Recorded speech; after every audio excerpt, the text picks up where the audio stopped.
Hello hi नमस्कार this is my second video. प्रथम video रे कोंटूर वाटरफॉल देखिथिले।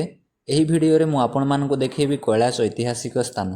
जदि आपण माने कोंटूर वाटरफॉल को आछंती then don't miss Kailash king palace royal Rajbati Deogarh. It is situated 15 kilometres away from Deogarh town. एही रिजॉर्ट टी राजा दिव्यशंकर देव द्वारा 1919 मसीह निर्माण करा जायथिला for their honeymoon. This palace is surrounded by beautiful natural hills and forest. ଏହି କୈଳାସ ଐତିହାସିକ ସ୍ଥଳଟି ଗୈଲଘାଟର ପାଦଦେଶରେ ଅବସ୍ଥିତ। ଏହା ବ୍ୟତୀତ ଅନେକ ଐତିହାସିକ ସ୍ଥାନ ବାମୁଣ୍ଡା ରାଜାମାନଙ୍କ ଦ୍ୱାରା ନିର୍ମାଣ କରାଯାଇଥିଲା।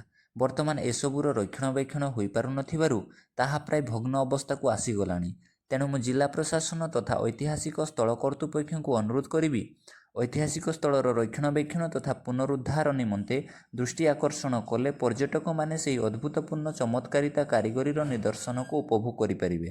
ପରିଶେଷରେ ପର୍ଯ୍ୟଟକମାନଙ୍କୁ ଅନୁରୋଧ କରିବି ଯଦି ଦେବଗଡ଼ ଆସୁଛନ୍ତି ନିଶ୍ଚିତ ଭାବରେ ଏହି କୈଳାସ ଐତିହାସିକ ସ୍ଥଳକୁ ଭିଜିଟ୍ କରନ୍ତୁ। ଧନ୍ୟବାଦ।